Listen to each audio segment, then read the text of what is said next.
up, my guys, and welcome back to the Wrestling Report Card. I'm your host, Cody, and what we do on this show is I take a wrestling show, I break down each match, I give it a letter grade, and at the end, I tally them some bitches up to give that show its own report card. So today, we're talking about the December 19th episode of Monday Night Raw in 2022. After everything that Kevin Owens has done to piss off Roman Reigns, he got on the TV tonight to start us off. He sent the entire bloodline to Monday Night Raw to wreck shop, and that's exactly what they did.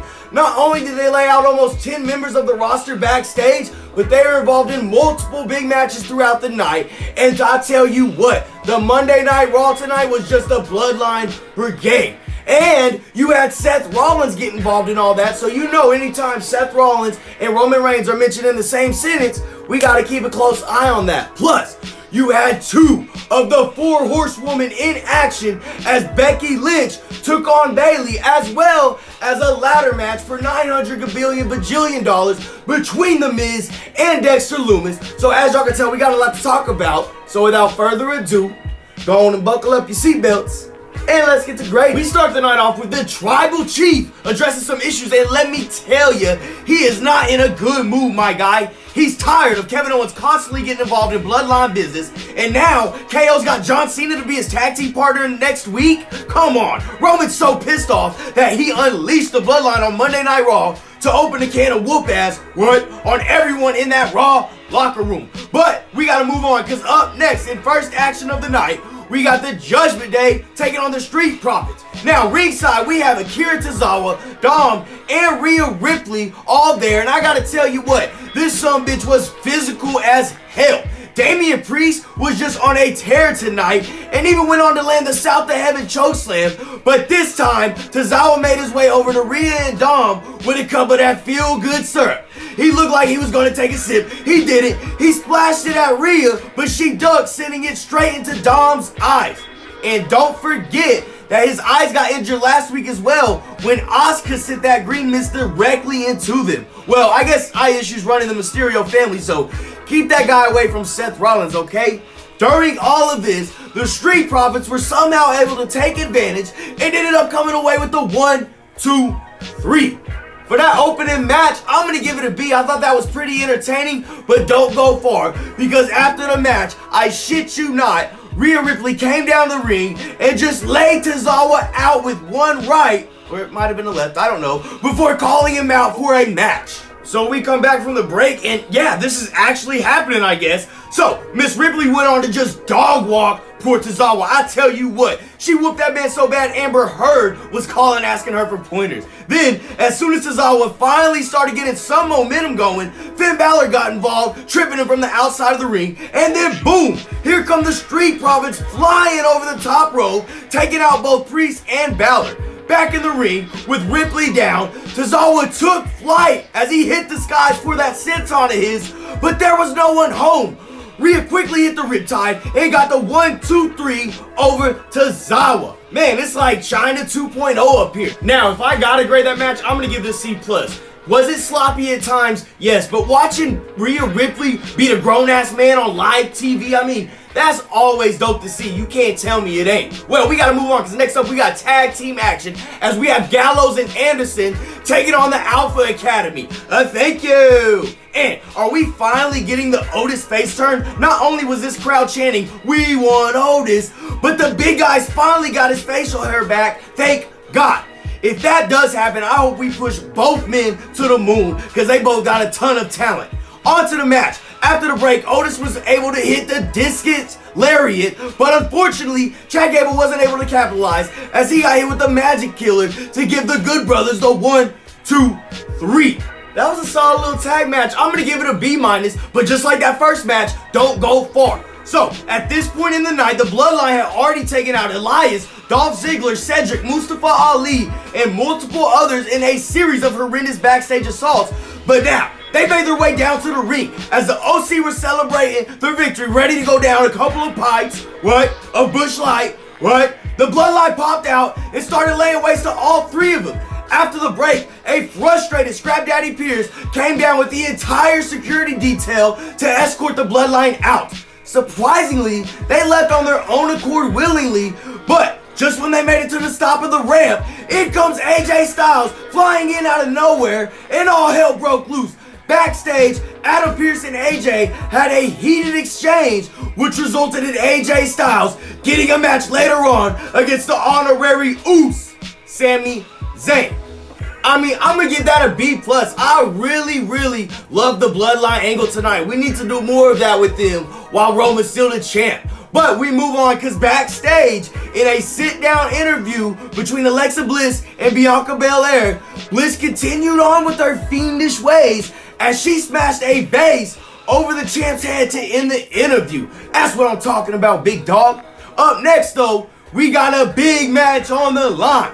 Because up next, with $1 million, or I'm not sure how much was really in there. I don't know. I just wanted to do that. Don't judge. Hoisted 20 feet above the ring, it's Dexter Loomis taking on The Miz in a double or nothing winner-take-all ladder match. And I tell you what, these two were using these ladders in any way they could. At one point, Loomis had one propped up in the corner, trapping The Miz behind it. So he hopped his ass up on that sumbitch, balanced himself, and suplexed The Miz back down onto the ring. Then, after Loomis attacked The Miz's testicular fortitude with another ladder, the two met atop a third ladder, battling to retrieve the money, with it toppled over, sending both men crashing down. Fast forward, and The Miz had Dex sprawled out on the floor, trapped in a ladder. The Miz went on to bury him underneath with a couple more ladders and a ton of chairs. But then, he allowed himself to get distracted by that damn Johnny Gargano ringside. As he was laying the smackdown on Johnny Wrasslin, he didn't notice that Dexter Loomis was back up. After slamming The Miz on top of a ladder, Loomis laid his lifeless body on top of the announce table before climbing a ladder and hitting a massive leg drop, but there was nobody home. The Miz avoided catastrophe and started making his way back up the ladder in the ring to retrieve his money, but at the last possible second, Loomis once again met him atop the ladder. He threw him down, he reached for the money, but at this time, out of nowhere, out came the debut of Bronson Reed's big ass, who came out and just decimated Loomis in the middle of the ring with that nasty typhoon of his before grabbing The Miz, helping him up, climb that ladder, and win to get his money back. Man, I thought that was a great match. I thought those two really went hard. I'm going to give it an A-. Look, I know a lot of people don't like those distraction finishes, but in this case, I mean, it saves Dexter Loomis, and we bring in another NXT guy that The Miz can just get over like he's been doing. Well, as previously announced, up next, we got AJ Styles taking on Sami Zayn. Now, with both Gallows and Anderson receiving medical attention backstage after the Bloodline attack, it's now time for Styles and the Usos of Usos to throw down. And I just have to say that at over 40 years old, it amazes me that AJ Styles continues to add to his playbook. I tell you what, that rag bomb that he hit was phenomenal, my guy. Now, after a missed Styles clash, Sami answered quickly with a brainbuster. Styles responded with a Pele kick, then hit Sami with a turnbuckle exploder, and then he loaded up for the haluva kick, but Styles countered it into a calf crusher. At this time, Solo Sikoa started making his way through the crowd down to the ring, just in time to interrupt AJ's phenomenal forearm. With the ref's back turned, Solo attacked Styles, sent his ass back in the ring for Sami to pick up the scraps. He loaded Styles up, he hit the Blue Thunder powerbomb, and what do you know, my guy actually got the pin with it, like hell yeah, because that is one of the dopest moves in professional sports entertainment. Hey, for the grade, I'm giving it an A-. Like, we just had back-to-back bangers, and to follow that up, next up, we got Seth Rollins in his home state of Iowa coming down to the ring, and you know that never disappoints. He came out and addressed the Bloodline situation going on, and then went on to let Roman know that Monday nights, they don't belong to the Tribal Chief. Oh no, because this is Monday Night Rollins, baby. At this time though, Theory's music hit, and he started making his way down to the ring.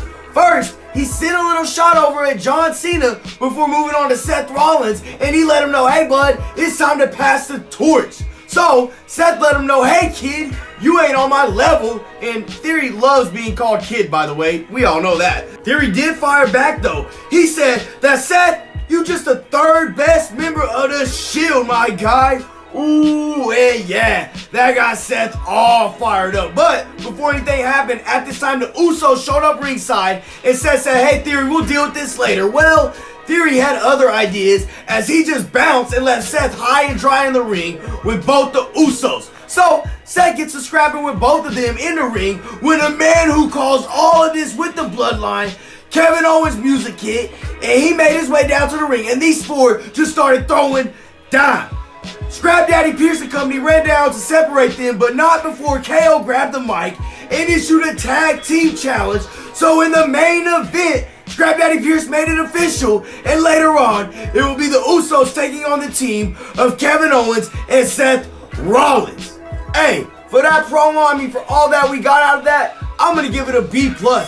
Seth Rollins just don't miss on the mic. In theory, Rollins hit it on the head. He's growing up. He's not Mr. Selfie no more. We really got to start respecting this dude. Speaking of people that we got to put respect on their name, next up, we have two of the four horsewomen in action. That's right. It's Bayley set to take on Becky Lynch. Now, Bayley didn't come down alone as Damage Control accompanied her down to the ring. As for the match, we all knew what to expect.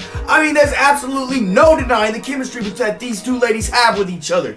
They went on to go back and forth, seemingly having a counter for the other's every move. However, Bayley was able to strike first as she landed on the belly-to-belly suplex, but somehow the man kicked out.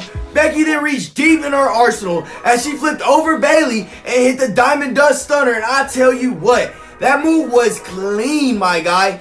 Bex then loaded Bayley up for the manhandle slam, but at this time, Damage Control reached in and pulled her out, saving her. They then turned on Becky, who just grabbed a TV monitor and said, "Come on with it then." As the ref was busy booting Sky and Kai from ringside, Bayley grabbed that same monitor, smacked Becky with it. By the time the ref turned back around, there was no monitor in sight. All they saw was Bayley hitting the Rose Plant, which gave her the 1, 2, 3. And it may just be me, but I love that all the heels are winning tonight. Not only Bayley, but The Miz and Sami Zayn too. Hell yeah, brother. Hey, for that match between those ladies, I'm going to give it a B+.